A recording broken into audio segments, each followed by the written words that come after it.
দর্শক, এ পর্যায়ে রাজধানীর জলাবদ্ধতার খবর জানাতে তেজগাঁও এবং কারণ বাজার থেকে যুক্ত হবেন আমাদের সহকর্মীরা। শুরুতে চলে যাব তেজগাঁয়ে, সেখানে আছেন সহকর্মী সুলতান মাহমুদ আরিফ। আরিফ, জলাবদ্ধতার খবর জানাবেন। এখনো দেখতে পাচ্ছি বৃষ্টি হচ্ছে, ভোগান্তির চিত্রটা আসলে কতটা?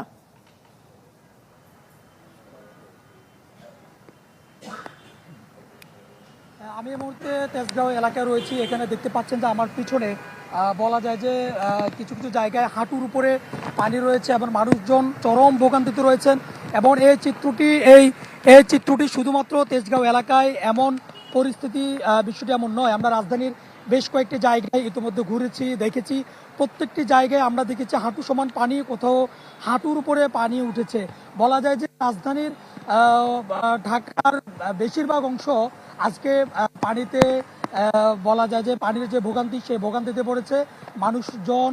তারা তাদের গন্তব্যস্থানে যাওয়ার জন্য অনেকটাই বেগ পেতে হচ্ছে। এবং দেখতে পাচ্ছেন যে যাদের স্কুলে যাওয়ার কথা, বাচ্চাদেরকে নিয়ে অনেকটাই অভিভাবক যারা রয়েছেন তারা বিপাকে পড়ছেন, এবং যারা অফিস আদালতে চাকরি করেন তারা তো আরও বিপাকে পড়ছেন। যদিও এখন পর্যন্ত লোক সংখ্যা তেমন একটা দেখিনি, তবে যত লোক সংখ্যা বের হচ্ছে সবাই বলা যায় যে অনেকটাই বিপাকে পড়ছেন। ফার্ম ফ্রেশ পাস্তুরিত তরল দুধ,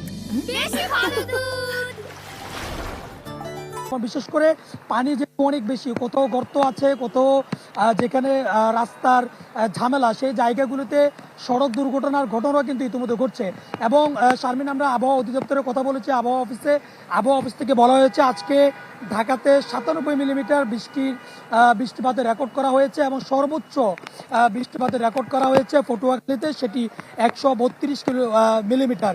এবং আবহাওয়া অধিদপ্তর থেকে বলেছে যে আজকে সারা দিনই বৃষ্টি এমনই থাকবে। বিশেষ করে ঢাকা, চট্টগ্রাম, সিলেট, ময়মনসিংহ, রাজশাহী সহ বেশ কয়েকটি জায়গায় ভারী থেকে অতি ভারী বৃষ্টি হওয়ার সম্ভাবনা রয়েছে।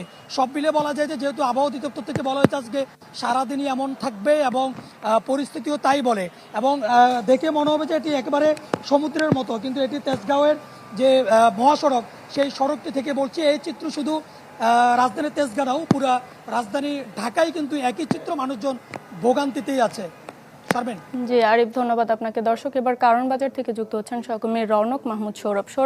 কারণ বাজারে ক্রেতা সমাগম রয়েছে কিনা, বিক্রেতারা কি বলছেন, ভোগান্তিটা জানাবেন।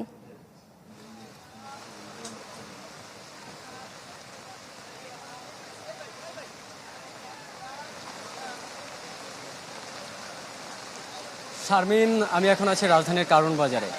সকাল থেকে যে বৃষ্টি হচ্ছিল, বৃষ্টির কারণে কিন্তু বাজারের অনেকটাই তলিয়ে গিয়েছে। আমি যদি আপনাকে বলি, এখন আমি যেই জায়গাটিতে দাঁড়িয়ে আছি, এখানে আমার হচ্ছে প্রায়